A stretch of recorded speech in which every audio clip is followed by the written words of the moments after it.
Thank you so much for joining us. The goal of this presentation today is to help you become a successful student athlete and a successful hockey player both on and off the ice. At Untapped, we've done this with many student athletes and hockey players before. We know what college coaches are looking for, and we know the skills that we need to develop now so we can get that college scholarship and be successful. Quick note, if you aren't looking to become a college athlete, that's okay. The skills we're talking about will help you be successful, whether it's a career after high school or in college or whatever we're trying to do in the next stage of your life. All these skills transfer. So let's jump right in. We're going to talk about athletic scholarships. If that is your path, it's great to have background information on that. That looks very different for different sports, and of course, it's unique for hockey. Next, we're going to talk about what coaches at the next level are looking for, whether that's high school or college. Again, it's the same skills. It's just building upon those skills. Then we're going to talk about the academic mentality of successful student athletes. There's certain things successful student athletes do so they can do well both in the classroom and in their sport. Life gets very busy, so there's a specific mentality we need here to be successful. And then we're going to talk about how to do school. So my quick background is I was raised in Boulder County, Colorado. I was diagnosed with ADHD, hyperactive ADHD at the age of 5 years old. I always talk about it's the best type of ADHD because I got identified early. Many people knew that I couldn't sit still. I was jumping on desks. I was all over the place. My teachers, coaches, and other people in my life knew right away that I had a challenge going on and I got help. The reason why I call it the best type of ADHD is because we see so many students, whether it's ADHD, whether it's dyslexia, whether it's high level anxiety, whatever it is, they've struggled, but nobody's known about it for a long time and they've kind of had to work in silence. So that's definitely a passion of mine, is help those people. I did okay through middle school and high school. I went out to Ohio on a college football scholarship and I bombed out quickly. The reason I bombed out quickly is because I couldn't navigate college and the academic demands, the athletic demands, social, and everything else that was going on in my life. I didn't have the skills to be successful. I was a teacher in Boulder County School District for a long time and a school psychologist. After college and after graduate school, we founded something called Untapped Learning. We are working in the sports table right now with many student athletes. We also work with kids across Colorado. We work with college coaches, athletic departments, basically people all over the country trying to help our student athletes be successful and learn how to manage everything that's expected of them, both in high school and college. So real quickly, I want to touch on athletic scholarships because this plays into our conversation today. There's a lot of misconceptions about athletic scholarships. And one of the first ones is that if you are just really good, it really doesn't matter what your grades are, coaches will find you. Well, this isn't really the case. We see over and over that coaches can dip into multiple pots if you have higher grades. This changes from D1, D2, D3, and different organizations in college, but typically there's athletic scholarships and there's academic scholarships. Coaches have a certain number of scholarships that they can allocate per team. Now, if you're in Division 1, that number is higher than in Division 2. If you have high grades, they can dip into that athletic scholarship, but they can also dip into the money for academic scholarships. So they will recruit students where they can get the academic scholarship mixed with the athletic scholarship, and then they can have deeper rosters. Coaches don't have to set as much money aside for one athlete. They don't have to go all in on one athlete so that you're more recruitable if your grades are higher. And then finally, we see up to 75% of athletes who are recruited who actually get athletic scholarships have a 3.0 GPA or above, meaning they have a B average or above in all of their classes. So here's why coaches recruit athletes with higher grades. First of all, like we spoke about, they can recruit a roster with deeper talent because they can recruit more students and not dip into their athletic scholarship money as much. Next, they view the athlete as less risky. College coaches, when they recruit you, they pour a lot of time into recruiting you. And they don't want to go all in if you have the potential to be an academic risk, whether that's before you step foot on campus or while you're on campus. Again, they invest a lot of time and effort in you. So we don't want to give them the thought that you could be risky. Next, for good or for bad, there is a belief where if you have higher grades, you'll be more coachable and that you are more committed to being a successful student athlete at the college level. We could debate that, but this is just the belief right now that we have to play to. The next one that doesn't get talked about a lot is, especially if you do a Division 1 route and play a high level of hockey, coaches and athletic directors do get a financial bonus if their student athletes are progressing towards graduation. It's called APR if you want to research it, but essentially the better their athletes do in the classroom, coaches have a financial money bonus involved in that. Here's a quote from a Division 1 hockey coach we know, and one of the unique things about a lot of hockey schools is that a lot of hockey schools are very highly thought of academically, and they have rigorous admission standards, which makes it all the more important to improve your GPA and get your grades as high as possible so you can have the opportunity to go to one of these great schools. So we just spoke about grades. Grades are a complicated thing, and here's what coaches are looking for. And these all tie into grades. First of all, your ability to be on time or to manage your time. This is a loaded topic that's not as simple as showing up to practice or film or lifting or class on time. They're looking for people who can really plan and prioritize and manage their time. So whether you're doing high school or college, are you going to be the person who is a few minutes early to practice, completely geared up and ready to go by the time that practice starts? The same thing applies in the classroom, and that all goes into managing your time. Do you have an organizational system that will help you be successful for that next level? Next, they're looking for student athletes who are self-aware. The biggest one here, especially in the classroom, is knowing how you learn. All of us learn very differently. So you have to have an understanding of how you learn and how you acquire information quickly. The reason why this is important is because you may not have as much time to study or do homework as a typical student. So we have to have an awareness of how we learn. The second piece is that if you are fortunate enough to play hockey in college, or even if you're a high school student or preparing for high school, you have to know when to ask for help. A lot of times athletes can be stubborn and don't want to ask for help. However, we have a lot more resources provided for us than a lot of the quote unquote typical students at the university or in high school. We have to know when to ask for help and to access these resources. This is something I know at our work at Untapped that we see all the time is there's a lot of help available, but we don't know when to ask for it. So we have to have the self-awareness and the understanding of when to ask for it. We have to know what academic resources are available to us, whether it's high school office hours, whether it's a college writing center, whether it's something through the athletic department. We have to know how to use those and when to use those. And there's a lot of self-awareness wrapped up into that. And these are skills we can develop now. And then there's maturity. And maturity not only goes into being on time and doing what you're supposed to do when you're supposed to do it, but also there's an emotional control there. Obviously, it feels a lot better to go on YouTube or do something else or be distracted than it is to do your homework. Can we learn how to control our emotions now? So when we are looking into that next level, do we have the emotional control to be successful? That's the core question. Another quick side note, I know a lot of universities and athletic departments are going ACT optional, but a lot of people speak to this as well as every 100 points that you get on your SAT means you just opened up a lot of doors for yourself. The goal for us right now is developing your learning. So if that big opportunity does come to fruition, well, you have that opportunity available to you and you have the grades, you have the SAT scores,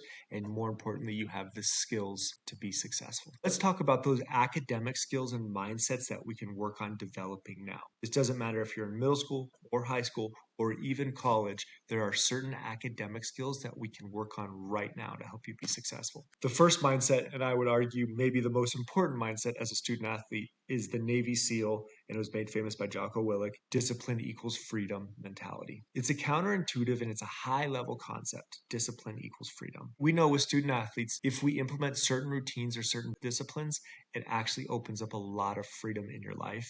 And a lot of times, we just don't have the choice being as busy as we are. These disciplines could be going to teacher office hours. I know in high school or college, if one of our students attends a study session with a teacher or an office hours with a TA or a professor, that 30 minutes just saved them an hour and a half to 2 hours on the back end by the time they start the assignment, by the time they maintain attention, figure out what to study, and get completely through it. It's a small discipline. We gave up 30 minutes of our own time, and it saved us an hour and a half to 2 hours on the back end. Whatever we're working on, we need to implement a discipline somewhere or create a routine somewhere, and that will open a lot of freedom. We're trying to become more explosive on the ice. Maybe that's a plyometrics routine. Maybe that's stretching before bed every night. Doing that will give us a ton of freedom to absorb hits or whatever we may not be able to absorb and open up a lot of freedoms in our life. Again, what routines and what disciplines can we implement both academically and athletically to open up a ton of freedom? You may have heard the term executive function skills. If you get diagnosed with an ADHD or dyslexia or have high levels of anxiety or are recovering from a concussion, it's your executive function skills that are impacted.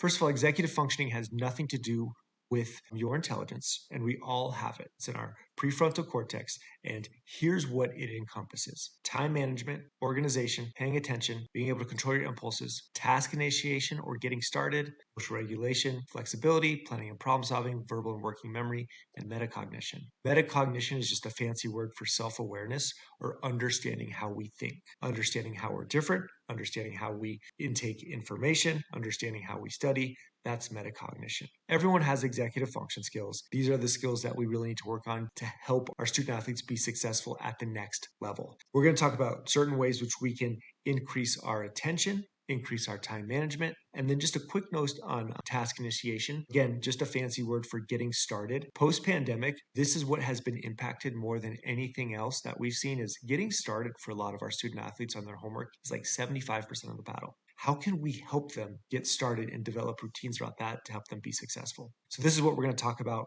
today in developing a lot of these skills. And we're going to talk about what gives us the most bang for our buck in developing these executive function skills. When we're talking about developing these skills or just being a successful student in general, because remember, successful students have developed their executive function skills. We talk about the hierarchy of needs. If one of us were to get diagnosed with an ADHD or something like that, a learning challenge, a lot of the times parents want to go right to the top of this pyramid, talking about things like getting accommodations or specific organizational learning strategies. Those things are very important, but the research shows us we have to start on the bottom. And once we work on the things on the bottom, then we can work ourselves up. So the most important aspects of becoming a healthy student athlete are sleep, exercise, teens, and structure. There's a lot we can't tell right now in the psychology world if a student has ADHD or they're just sleep deprived because they have the same symptoms. Difficulty focusing, difficulty getting started. So sleep will give us a lot of bang for our buck. Exercise, most of us are pretty good, but putting a study session right after a practice or some kind of movement has shown to be very helpful. We're finding right now in clinical trials, 15 minutes of intense exercise is performing better, getting your heart rate up is performing better than Adderall right now in clinical studies for learning, attention, retention, and just overall studying. So putting a study session right after a movement has shown to be very important. Exercise and learning are closely tied. Next is routines, which we're going to go into more detail, and then structure. How can we put structure in for our hockey players and for our student athletes in general to help them be successful? If they do want to become a college student or a college athlete, we're going from a very structured environment, living at home, having a lot of their days planned out for them, to a very unstructured environment, this college campus where they're on their own. So what routines can we develop to help facilitate them keeping that structure moving forward? So when we talk about developing, whether it's time management, improving attention, whatever it is, routines will give us the most bang for our buck. Especially if there is a learning challenge, routines are essential for success. I know I've had to make my life incredibly routine oriented. A lot of people ask me if this makes my life boring, and the answer is no. It actually opens up a lot of freedom. That's that discipline equals freedom mentality. And then I can double down on my gifts because everything else has become routine. So here's how it works is the brain is electric. Electricity flows down the path of least resistance. We start to go on autopilot after we develop this routine over a period of time. Research shows us significant reductions in stress and anxiety. If we know what time we are going to study and have a certain study location, well, then we're not always beating ourselves up due to procrastinating because we know we have something and there's just stress and anxiety that builds up. We also see tremendous increases in focus and attention. One of the first things we recommend for our college students is studying in the same time, in the same place, whenever possible. Obviously, life happens, but if they choose the campus coffee shop at 1 p.m. or the school library at 6 p.m., if we do that for a period of time, we see tremendous increases in focus and organization no matter how poor your attention is. If they're disciplined enough to stay off their phone, well, they have the freedom of getting through their homework twice as quickly. Having this routine has proved to be tremendously helpful, and there's a lot of research behind it. And then finally, especially if your child's in middle school or high school right now, trying to build confidence and discipline. Again, this is done through the lens of being a student athlete, but it transfers into so many areas of life, and we're trying to build this confidence and discipline for the long term. Just being an adult with ADHD, here's what my day has to look like. There's a lot of routines built in. I have a bowl when I walk in the door. My wallet, keys, and phone land there. I call it my landing pad. In the morning, I scoop and I launch. It's my launching pad. My clothes are laid out. When I was an athlete, I'd have to have a bag packed with all my stuff next to the door before I went to sleep. Book bags packed as well. Everything's laid out because I know my day is going to start really, really quickly, and there's a lot to remember. The mindset is that if I do not get out the door on time, which is something I've always struggled with, if I do not get to practice on time, it means I messed up the night before. I built a routine and it has decreased so much stress and anxiety in my life. So here's just one example of what it takes to be a college athlete both now and beyond. Again, here is an example of an academic routine right after school, some type of reset activity. Then we're going right into a mini routine to start our academic routine. What I mean by that is that we want to prime the brain to get ready to learn. How we do it, if you're in high school, is that we do 3 things to start. First thing we do is we organize. We organize our book bag. Students don't get many papers anymore, so this goes quickly. Then we organize our electronics, so Google Drive, email, whatever that is. Then we check teacher websites, and then we check grades. Not to get obsessed with grades, but just to know where we're at that moment of time. And if something popped up, we can take care of it quickly before the avalanche happens. We always know where our materials are, what to do or what's expected of us, and we know where we stand. This 5-minute routine alone, if we do this with students for a period of time, will change their academic lives very, very quickly. And then we jump into our focus. Again, same time, same place. We do 20 minutes on, 5 minutes off for middle school students. High school students can bump that up a little bit. But the goal is just to teach them about this routine so they understand when and how to do it. Routines are incredibly helpful and they'll give you the most bang for your buck. The next piece of this is planning. Planning sounds very simple, but what it does is it trains the brain to think ahead. I can't tell you how many students we see who step foot in college or on a college campus or even at the end of high school who do not have the basic planning skills, and they're keeping all of their assignments, activities, and everything that's expected of them in their head, and this causes a lot of anxiety. It also prevents procrastination because we know exactly what we need to do when we need to do it, and significant reductions in stress. I mean, significant reductions in stress when students take the time to make a plan and update that plan and organization system. Here's an example of a system that we've seen work really well for families of middle school and high school students. So here are the steps. Step 1, we write down all the non-negotiables of whatever their planning system is. It could be electronic, could be a physical planner, it could be a sheet of paper we put on the fridge. We add all the non-negotiables first. What are the games, practices, and everything else for the week? What are other appointments like dentist appointments, doctor's appointments, anything family-related events that we need to go to that week? And then we add in the big academic assignments. So what are the tests? What are the quizzes? What are the projects? What are the big things? That's step 1. Step 2 are the minor to-dos, and we try our best to do this on Sunday night, but a lot of times this comes throughout the week. But it's the smaller assignments, the nightly math homeworks, the participation assignments, chores, any other to-dos, and then it's really important also to build in fun and social time. It's very motivating for a lot of our young people, and it's great to build into the plan so they see it's coming. And then we talk about the accountability. Most teenagers, and especially those with learning challenges, are incredibly black and white, and they don't do well with the gray zone. They'll try to argue their way out of it frequently. So what happens if we get through the Monday portion of the plan? Or what happens if we get through the full week plan? What positive happens for that student? We want to make sure they know it ahead of time. And then what accountability or what consequence happens if they don't get through the plan? So this could be as simple as, if you don't study for your math test on Tuesday night, well, you're going to office hours the next morning. Everybody knows what's coming. It's been very clear. This is something to talk about what works in your family structure, but very clear positive and negative accountability worked in. So here's how it plays out. This is someone near here who is trying to get into a very high level school, being a hockey player, student athlete. So you can see everything that gets started to built in because they are an AP student. So there's a lot built in here, and they have to be incredibly organized and make sure to hit every checkpoint. Most plans won't be this busy, but this is an example of what one looks like. Quick note, after you take the time to build out the plan, you can break it up however we see fit. So we see a lot of students with high levels of anxiety. What we can do is send an automatic email. Here's just your Monday 3 things for today. Or we can cut up this plan and give it to them just one day at a time if they, there is high level of anxiety. Most of our student athletes will only have 3 to 4 things per day, but just the act of teaching them how to plan is going to be incredibly helpful if they want to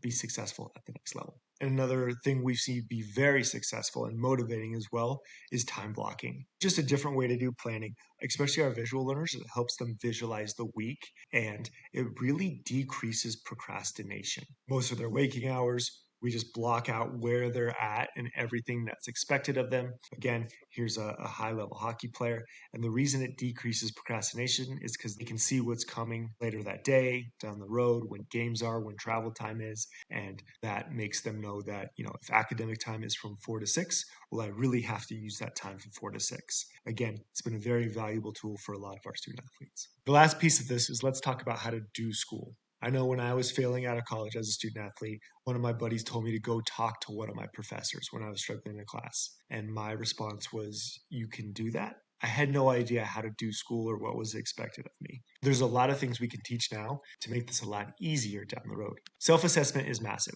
I kind of spoke about it before, asking your student how they learn information quickly, how your student learns what's most efficient for them. This is one of the most important things we can work on now. So here's how this works out. If a student gets a B on a Spanish test, we find out about one of the first things we say as parents, as mentors, as whatever, is, "I'm so proud of you for getting a B on your Spanish test. Great job." What we want the conversation to look like is, "I'm so proud of you for getting a B on your Spanish test. How many days in advance did you start studying? Did you study in a loud environment or a quiet environment? Did you go to office hours? Did you study with friends or did you study by yourself? What kinds of things did you do to study for this test?" What will happen is that over time, we'll start to see patterns and they'll start to see patterns and figure out how they learn most efficient and at a high level. This is a skill most of us don't have until way later in life. And I know it would have saved me and the hundreds of kids we've worked with so much time and effort is if they would figure out what works for them. Again, we all work differently. We all learn differently. We just have to figure out what that is. Ask a lot of questions and we'll start to see patterns. A common question I get is, a child doesn't know how to study. I feel like we talk about this a lot and no one gives the research on it. So here's the research. Research shows us, and this is especially if they have a learning challenge, short, frequent study sessions are best. So using that Spanish test example again, studying for 10 minutes on Monday, 10 minutes on Tuesday, 10 minutes on Wednesday, and so on. That information we'll get from short-term to long-term memory. We'll remember it on the test. We're actually studying less time than if we crammed for an hour or an hour and a half the night before the test, and we're going to do better. So short, frequent sessions work great, especially if there is an ADHD. Next, we want to talk about active studying or interacting with the material. Instead of blindly just repeating the material to yourself, figuring out how to interact with it, ask yourself questions, it's a great skill. One of our favorite skills for high-level students is the note card or the one-pager. Here's what this looks like. If your student is getting ready for college and they are starting to take hard classes like, let's say, an Algebra 2 or a pre-calculus or a calculus or an AP class, what happens is that we'll start to have a lot of material covered on every test, and the material's dense. So let's say they're in a calculus class and they have 3 chapters of material. What we want them to do is to take all that material, we can figure out how to synthesize it down into one note card, which you could ask them any question off of, or a friend could, or a coach could, and they knew the answer. Well, that means they've learned the material. It's a great study method. We use it a lot with student athletes who have high levels of anxiety.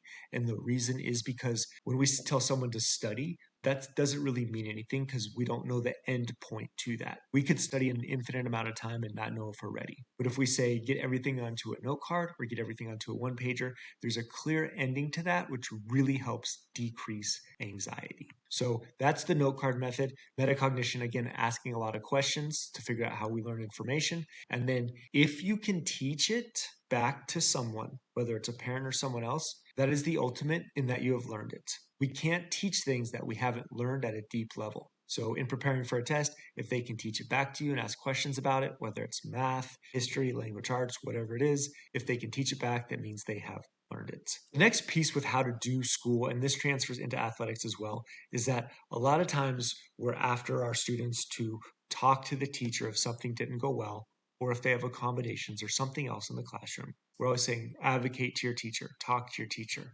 Same thing on the ice. We're talking about advocate to your coach, talk to your coach. What happens is that a lot of our student athletes, first of all, don't even know what they're asking for. They don't know how to ask it. Or when they do, they may come off as entitled or they may ask for the wrong thing, and it's frustrating for everybody involved. So a big piece of how to do school is to help our student athletes and to role play with them before it happens on how to talk to their teacher or how to talk to their coach. If they're going to miss 2 or 3 days of class before a tournament, role play with them how to approach that teacher with your shoulders back, your head high, and clearly, calmly communicate what you need. That's an essential skill, and here's an example of a script you can use for that. So again, role-playing hard conversations with teachers and coaches. Again, this transfers to so many areas of life. Going along with that, when you travel a lot as an athlete, we have to figure out how to advocate in writing. If we get stuck somewhere or if we forget to do something, having them write a an email and keeping it in their draft inbox in case they get stuck or they don't know how to ask or anxiety ramps up. Having that saved in their draft inbox where they can just erase a few things but basically use that email is super important. So here's an example of that. Again, kindly and respectfully asking for what you need from a teacher is super important. And then the last piece, if you really want to learn at a high level and maximize your time, it's the stress plus rest equals growth model. We've known this a lot in exercise science, but I'm pretty sure every single athlete and every parent of an athlete would tell you if there's a very hard weightlifting session coming out of back-to-back games or whatever that is, we know that we have to rest our muscles in order for them to grow. We stress them, we work as hard as we can, we rest them, and that's how we see maximum growth. We're learning the brain works the exact same way. Let's say if we go to a scale from 1 to a 10 on attention, 1 means that you're basically asleep, you're not really paying attention at all. 10 means you've never focused harder in your life. When we are studying or doing schoolwork or even learning plays or whatever that is, we want to get our attention to a 7 or an 8. We want to focus as hard as we can with our phone off and all notifications off. And then after we focus for as hard as we can, we want to give our brain a break. Want to, again, not playing on your phone, not scrolling, but taking a walk, doing something where you're resting your brain, coming back down to a 2 or a 3, and that's how we see maximum growth occur. There's a time and a place. You'll have more time to play on your phone after you're done studying or doing what it is you're trying to learning, but this is the most efficient learning tool that we have right now is stress plus rest equals growth, and it also helps them avoid burnout and you learn at a higher level. Before I spoke about Untapped Learning, we just integrated with the sports stable. We're working with a lot of student athletes now at the stable, which we're very excited about, working with the Rough Riders and Boulder Hockey and a lot of other student athletes around. But everything I spoke about today, we work very intensely with kids on. So we try to develop the whole athlete, making sure that if the door opens, they are completely prepared as a student as well. And even if they don't want to take the athletic route, we want to make sure that they're the best student. And more importantly, they know how to manage their time and they know how to learn at a high level. We also want to decrease the stress at home and take the fight out of homework in school and just keep people on track and continually developing that growth mindset. Some of our sessions, we give one-on-one weekly planning, do a lot of that stuff we talk about, work on holding students accountable. Our kids get tutoring whenever they need it. So not only do they meet with their mentor, but if they're behind on a few things, we'll hold them late and they can get everything knocked out right at the stable before they come home. Remote services are available as well for traveling, but the goal is so you can have a great relationship with your child and we know that they'll be prepared for the next level. If you have any questions, here's my email. If there's a personal question that comes up or anything like that, please let me know. We want to be as helpful as we possibly can, whether you're part of Untapped or we can just give you a few tidbits of advice to be as helpful as possible. We're very passionate about the athletes we work at the sports stable. So grateful to be there. So thank you so much for your time. Don't hesitate to reach out if there's anything I can do.